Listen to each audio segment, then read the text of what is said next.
नमस्कार दोस्तों, स्वागत है आपका हमारे चैनल पर। आज हम एक ऐसे विषय पर चर्चा करने वाले हैं जो सदियों से हमारी संस्कृति और मान्यताओं का अभिन्न अंग रहा है।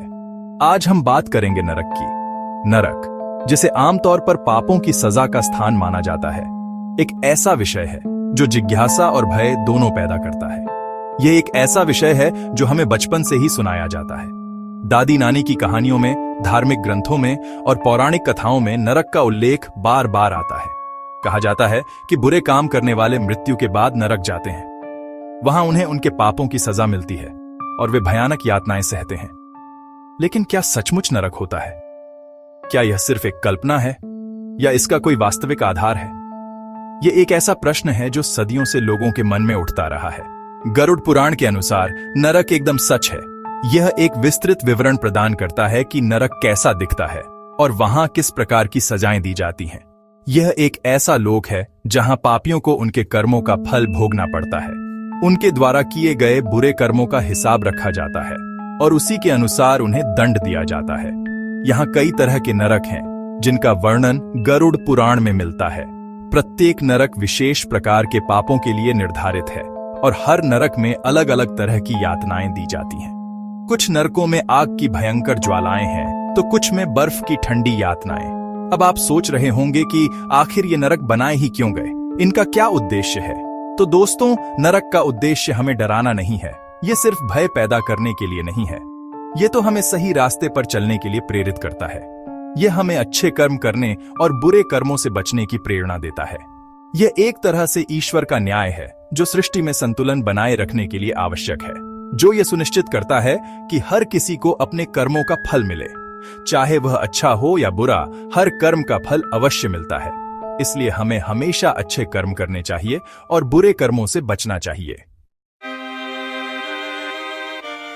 गरुड़ पुराण हमारे धर्म ग्रंथों में से एक अनमोल रत्न है। यह सिर्फ एक धार्मिक पाठ नहीं है, बल्कि जीवन के गूढ़ रहस्यों को उजागर करने वाला एक मार्गदर्शक है। इसमें मृत्यु के बाद की गति, यानी देहांत के बाद आत्मा किस प्रकार आगे बढ़ती है, इसका वर्णन है। आत्मा की यात्रा जो एक अनंत सफर है, जिसके बारे में कई रहस्य इस पुराण में बताए गए हैं। और नरक लोक का विस्तार से वर्णन है, जहां आत्मा अपने कर्मों का फल भोगती है। नरक की भयावहता का चित्रण हमें सचेत करता है। यह पुराण हमें बताता है कि कैसे जीना चाहिए और कैसे नहीं। यह हमें सही और गलत के बीच का अंतर समझाता है, ताकि हम एक सार्थक जीवन जी सकें। इसमें बताया गया है कि कौन से कर्म हमें पाप का भागी बनाते हैं और हमारे जीवन को नकारात्मक रूप से प्रभावित करते हैं, और कौन से पुण्य कर्म हमें स्वर्ग की ओर ले जाते हैं और हमें आनंद और शांति की प्राप्ति कराते हैं। गरुड़ पुराण में वर्णित नरक सिर्फ एक कल्पना नहीं है, बल्कि यह एक चेतावनी है जो हमें अपने कर्मों के प्रति सचेत रहने के लिए प्रेरित करती है। यह हमारे कर्मों का आईना है, जिसमें हम अपने कार्यों का प्रतिबिंब देख सकते हैं, जो हमें यह सोचने पर मजबूर करता है कि हम क्या कर रहे हैं, हमारे कर्म किस दिशा में जा रहे हैं और उसका परिणाम क्या होगा। हमारे वर्तमान कर्मों का भविष्य पर क्या प्रभाव पड़ेगा। यह हमें अपने जीवन को बेहतर बनाने के लिए प्रेरित करता है। गरुड़ पुराण हिंदू धर्म के महत्वपूर्ण ग्रंथों में से एक है। यह हमें जीवन और मृत्यु के चक्र के बारे में बताता है। इस पुराण में नरक का विस्तृत वर्णन है। नरक वह स्थान है जहां आत्मा अपने पापों का प्रायश्चित करती है। नरक के कई द्वार हैं जो विभिन्न प्रकार के पापों के लिए बने हैं और हर द्वार एक विशेष पाप से जुड़ा है। यह पाप हमारे कर्मों का फल होता है जो हमें इस जीवन में भोगना पड़ता है।